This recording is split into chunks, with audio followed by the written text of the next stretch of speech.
This video we're learning about repeated patterns. So there are going to be two repeated patterns in this design. One is going to be a spiral pattern and one is going to be an organic pattern. So we're going to draw a snail, and you are going to hold your paper horizontal, which is sideways like this. Get your pencil, make sure you draw light, so if you make a mistake you can erase the lines will go away. I am using a Sharpie so you can see my lines. You're going to put your pencil right in the middle of the paper, and you are going to start with a smiley face going towards the left. So put your pencil here, go towards the left and make a smiley face, and then you're going to start making a spiral. And when you go around, you are going to count 4 times that you hit the bottom side of the paper. So this is 1. You'll see what I'm talking about as we continue. So this is 1. You're going to go around.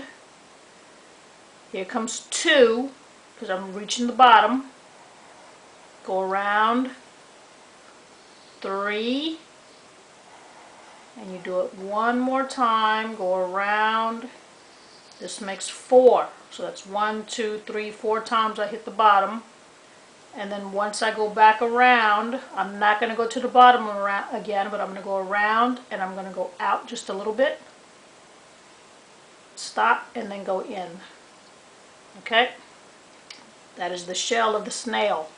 Now you're going to go put your pencil right here at the point, and you're going to go up and come around, and then you're going to come close to the shell. But don't touch the shell, just come close. Follow the contour, which is the shape of the bottom. Okay, and then you're going to go out to your left, curve back in, and then stop at the shell. Okay, the next line that we're going to do is the antennas. Just make a line going up and out, small circle at the end, line going out, small circle at the end. So that is the first pattern. That's called spiral. The next pattern we're doing is organic patterns. Patterns mean you're repeating the same thing. So now I'm just going to make some little organic circles, which means they're not perfect geometric circles, they're just organic. And I'm doing the texture of the snail. And I'm just going to make repeated organic shapes. So that is why it is going to be called an organic pattern.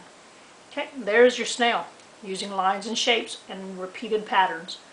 Under the snail, I'm going to go ahead and add some detail to the background. So I'm going to add some grass, and those are just zigzag lines.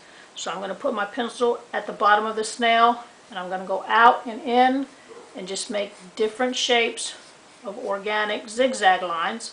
So that is actually a repeat pattern also. So grass is nothing but zigzag lines, repeated zigzag lines, tall, short. Okay? So that there is how to draw a snail using lines and shapes. Go ahead and get your crayons, color pencils, or markers. Color your snail. Try to use lights and darks to shade it, so make it look realistic. And that is how to draw a snail.